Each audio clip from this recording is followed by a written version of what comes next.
매주 한국과 중국의 이슈를 모아 리뷰해드리는 이만큼 차이나 주간 뉴스입니다.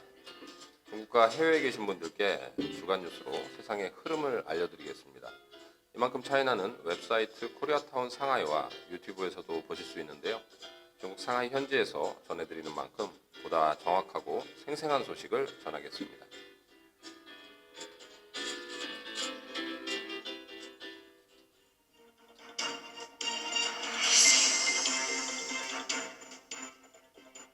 오늘 준비한 소식은 미국의 패권주의와 중국의 다자주의, 한미 정상회담을 앞두고 벌어진 블랙핑크 사태, 4월 국회를 뜨겁게 달굴 55클럽과 김건희 특검법, 그리고 양곡관리법 대 농업직불금, 마지막으로 국민을 100년 전으로 돌아가게 만드는 정부의 노동정책이었죠.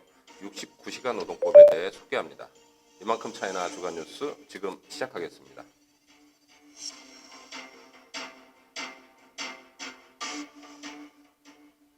첫 번째 소식입니다. 최근 미국의 행태를 보면 가히 전방위적인 중국 압박을 하고 있는 모습을 볼 수 있는데요. 외교와 안보, 경제 등의 방면에서 다분히 패권주의적인 행보를 하고 있습니다. 패권주의란 힘으로 지배하는 권력을 뜻하는데요. 1960년대 강력한 군사력을 바탕으로 세를 확장했던 미국과 소련 등 강대국의 외교 노선을 중국이 비난하면서 사용하게 된 용어입니다. 1968년 신화사 통신에서 구소련군의 체코슬로바키아 침입을 비난하면서 처음 사용하였는데요. 당시 중국은 미국의 한국에 대한 영향력 강화와 일본에서의 군사기지 강화, 구소련의 월남전 이후 아시아에서 집단 안전 보장을 실현시키려고 하는 움직임을 패권주의라고 비난했었습니다. 이러한 움직임이 노골적으로 진행되고 있는 상황을 보면 가히 패권주의의 부활이 아니냐라고 할 수 있을 것 같습니다. 미국의 이 같은 움직임은 중국의 영향력이 커지는 것에 비해 자국의 하락세가 가속화되는 것을 방어하기 위한 움직임으로 보아야 한다는 전문가들의 의견이 있습니다. 현재 미국은 인플레이션 감축법 IRA와 반도체 지원법을 통해 경제적인 압박을 가하고 있고 북핵의 위협과 대만 침공을 이유로 동아시아의 군사력을 증강시키고 있으며 유럽과 오세아니아 및 아시아 지역 국가들과의 연맹을 통한 외교전에도 총력을 기울이고 있습니다.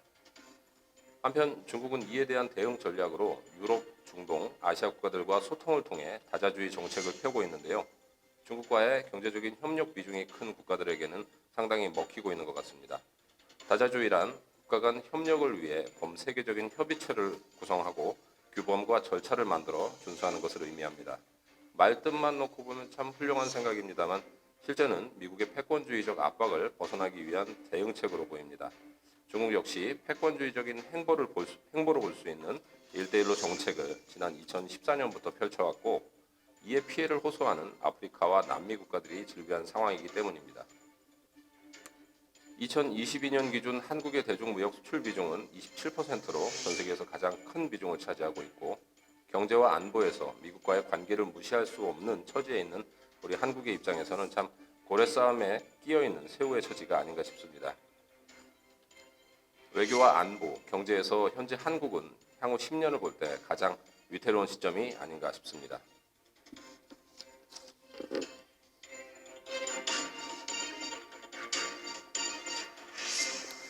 다음 소식입니다. 한미 정상회담이 4월 말로 예정이 되어 있는데요. 미국으로 가는 길이 참 험난해 보입니다. 우선 한미 정상회담 전에 지난 한일 정상회담 결과를 두고 여야 간 민주당과 대통령실 간의 공방이 전쟁을 방불케 하고 있습니다. 뿐만 아니라 정부가 방일에서 약속한 일들이 국민들 분노를 극에 달하도록 하고 있는데요.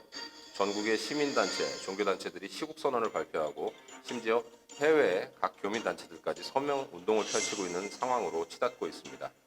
윤석열 대통령이 방일 회담에서 약속하고 있는 것을 살펴보면 우선 강제노동자 제3자 변제와 구상권 청구의 포기, 한일 군사정보보호 지소미아 재가동, 화이트리스트 제외로 제기했던 WTO 제소 취하입니다.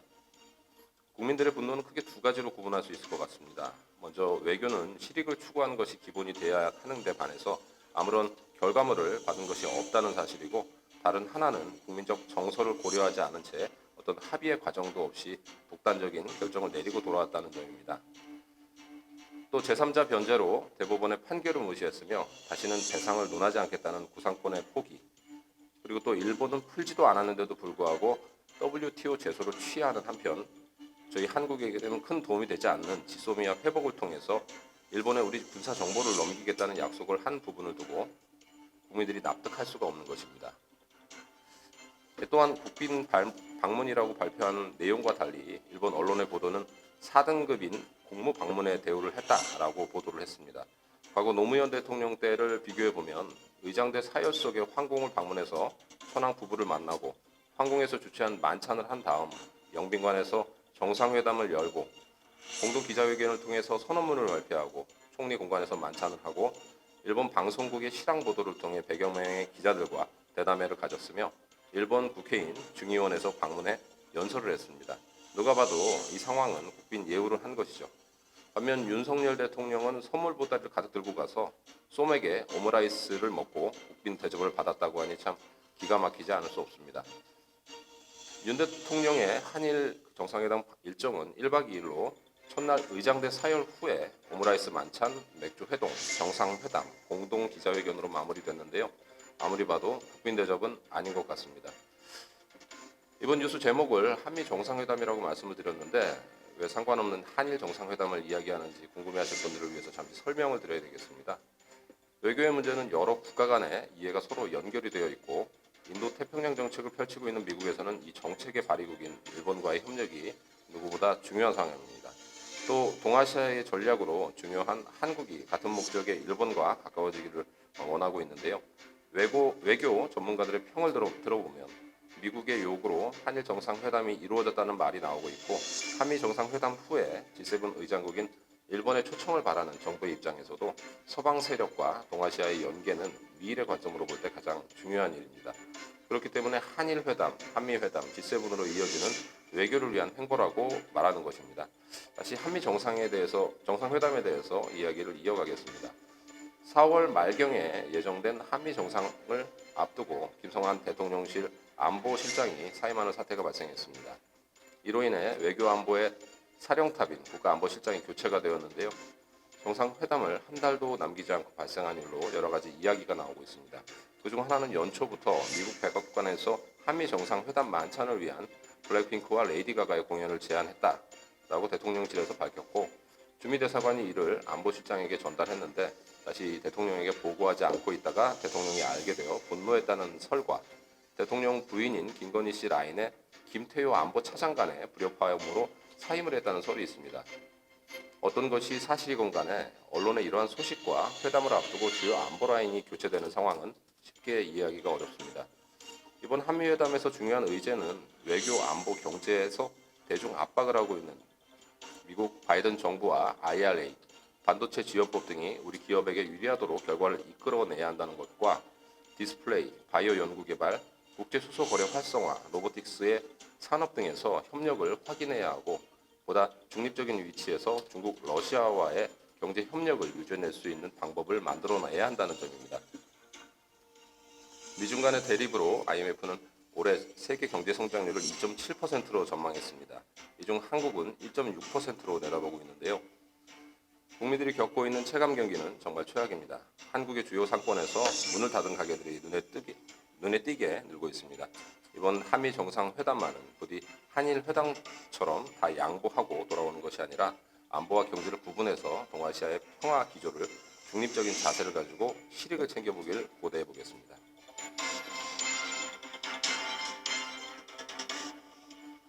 네, 요즘 한국 정치권에서 가장 뜨거운 이슈는 아무래도 김건희 그리고 대장동이라고 하는 특검 이 단어가 아닐까 싶습니다. 대통령 후보 시절에 윤석열 대통령이 늘상 강조하던 것이 공정과 상식 그리고 법치주의인데요.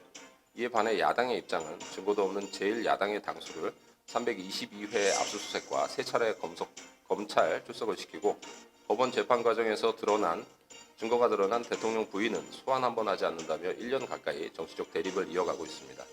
뿐만 아니라 대장동 비리라면서 이재명 민주당 대표를 못살게 굴었지만 실상 50억을 받은 증거가 명백한 곽상도 전 의원은 법원에서 무죄 선고를 받았습니다.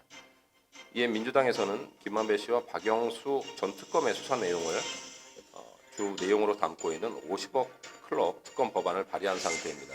민주당은 원래 국회의원 의석 중 180석이 찬성을 하면 바로 의결할 수 있는 패스트 트랙을 실행하려고 했는데요.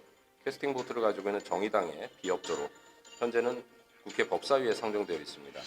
국민들의 그간 여론조사를 살펴보면 대장동 기권지 특검에 각각 76%와 60%가 넘는 찬성을 하고 있습니다만 제19 감싸기로 일관하는 검찰의 태도로 인해 박영수 전 특검이 연관된 50억 클럽과 김건희 수사는 유언한 상태로 되어 있고요. 법사위에 안건이 상정되기 하루 전에 박영수 전 특검을 검찰이 압수수색을 했는데 성상납 혐의로 해외 도피까지 했던 김학의 전 검사의 무죄 사례를 볼 때 과연 제대로 수사를 할지가 의문입니다. 국회의 대정부 질문에서는 법무부는 지난 정권에서도 충분히 수사했다는 말과 수사 중인 사건에 대해서 말할 수 없다는 태도로 일관하는 부분도 의혹의 시선을 보내고 있는 이유 중에 하나입니다. 무엇보다 민생의 어려움이 극한으로 치닫고 있는 지금 하루빨리 잘잘못은 정확히 가려내 법에 따라 처벌하고 민생 현안을 살피는 정치권이 되기를 바랍니다.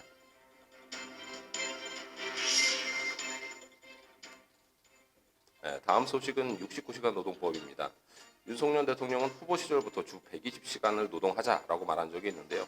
현재 주 5일째인 한국은 일이 말대로 한다면 5일 동안 한숨도 자지 않고 매일 24시간을 일해야 합니다. 대통령 본인도 말이 안 되는 얘기인 줄 알았을까요? 지난달 3월에는 69시간 노동제를 실시하자는 수정 의견을 피력했다가 국민들의 큰 반대에 부딪혀 60시간으로 다시 단축해 발표했습니다. 또 노사 간의 협의를 통해서 탄력적으로 운영하자며 또 한 걸음 뒤로 뺐습니다. 대한민국의 근로기준법에서 과거 60시간을 규정했던 것은 1953년 8월의 일입니다. 6.25 전쟁으로 폐허가 된 나라에서 이를 복구하는 것이 시급했던 시절에 정했던 법이죠. 그 내용을 들여다보면 주 48시간을 기준으로 노사 합의로 12시간을 추가할 수 있다는 법안이었는데요. 엄중한 시절에도 노동자의 안전과 건강을 위해서 48 플러스 12 정책을 입법했었는데 21세기에 연간 500명이 과로사하고 있는 대한민국에서 주 60시간이라는 생각은 대체 어디서 나온 것일까요? 언론을 통해 알려진 것처럼 술을 좋아하는 대통령이라서 매일 지각하는 것도 모자라 북한이 미사일을 쏘든 드론을 보내든 국가안보에는 하지도 않고 오히려 반격하겠다는 한국의 미사일은 불발이 되어서 강릉을 불바다로 만들었죠. 또 이태원 참사로 젊은이들이 무려 159명이나 희생이 되었음에도 49제의 부인과 크리스마스 쇼핑 사진을 언론에 내놓는 등 굉장히 기이한 행동으로 국민들을 답답하게 했습니다. 대통령이 이런 종잡을 수 없는 성향이 만들어낸 결과가 아닐까 싶은데요. 서방 언론에서도 번역 없이 한국어로 과로사라고 적어 시대에 역행하는 대한민국 정부를 대서특필하고 있습니다. 이러니 국민들이 분노하지 않을 수 없습니다. 이쯤 되니 부랴부랴 국민 여론을 조사해서 다시 발표하겠다며 40시간과 60시간을 병행해보자는 수정안을 내놓고 있고 대통령은 말을 다시 바꿔서 이렇게 이야기합니다. 저는 주간 60시간 이상 근무는 건강보호 차원에서 무리라는 생각에 변함이 없다 생각합니다. 설마 본인이 한 말을 전혀 기억을 못하는 것일까요? 마치 본인은 그런 생각을 한 적도 없고 본인이 한 말이 아니라는 식으로 이야기하는데 참 동생 같았으면 크게 한번 야단쳤을 것 같습니다. 혹시 내심 60시간이라고 표현하고 59시간을 생각하고 있는 것은 아니었을지 합리적인 의심도 해봅니다. 현재 서구 주요 국가에서는 주 4일제를 시범적으로 운영해 좋은 결과를 얻고 있습니다. 국민의 삶의 질 평가에서 한국은 매년 OECD 국가 중 꼴찌를 달리고 있고 무역 수출입이 국가 경제를 중심을 잡고 있는 한국에서 세계적인 경제 침체로 인해 민생이 어려워지고 있는 이 시점이 경제 난국을 국민들의 혹사로 보완해 보겠다는 대통령의 생각, 우리는 과연 무엇이라고 이야기해야 할까요? 현재 매우 쌓여가는 대한민국의 무역 적자는 가히 천문학적입니다. 이러다 또 한국이 IMF를 겪지 않은 것이 아닌지 염려하는 분들이 많습니다. 중국에 있는 50만의 한국인들도 하루가 다르게 싸늘해지는 시선과 중국인들과의 사업이 쉽지 않은 상태인데요. 저는 윤석열 대통령께 이렇게 한번 이야기해보고 싶습니다. 주 60시간 정책은 우선 대통령실에서 한번 해보시고 할 만한지 알려달라고 말입니다.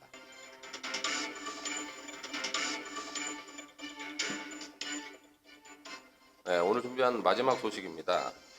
쌀값의 하락과 시장성 악화로 고통을 겪어온 농민들을 위해서 민주당이 발의한 양곡법 개정안이 지난달 3월에 국회에서 통과되었습니다.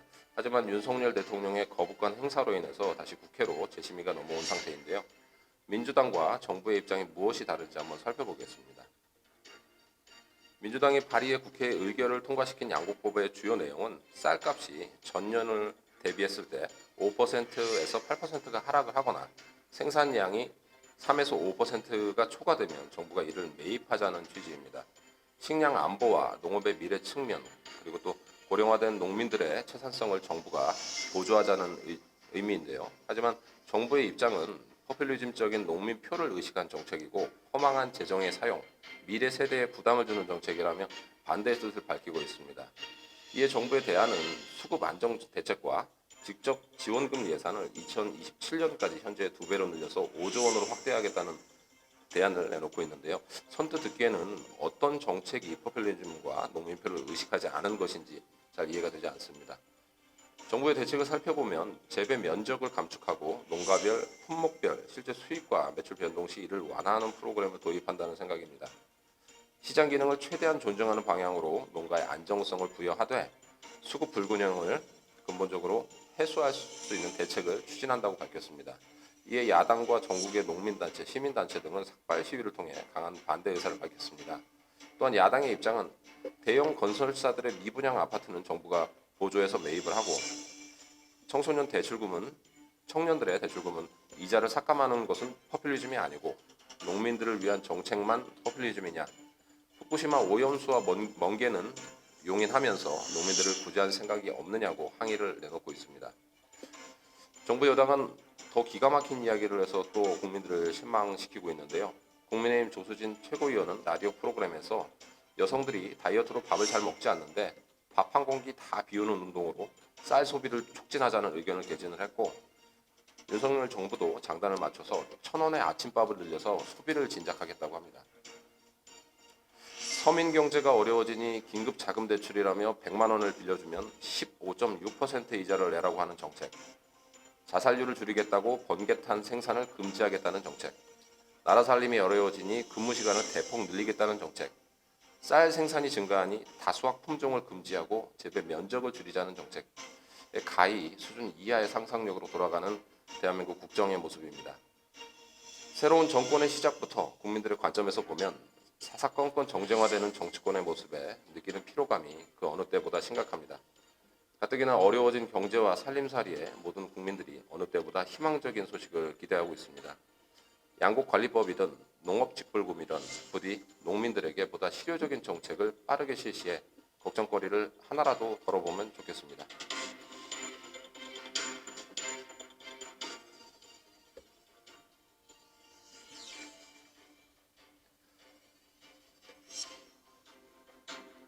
이만큼 차이나는 상하이 유학생들과 함께 만들고 있습니다. 지역 소식에 홍보와 후원을 희망하시는 분들께서는 네이버에서 코리아타운 상하이를 검색하시고 저희 페이지에 댓글로 신청해 주시기 바랍니다.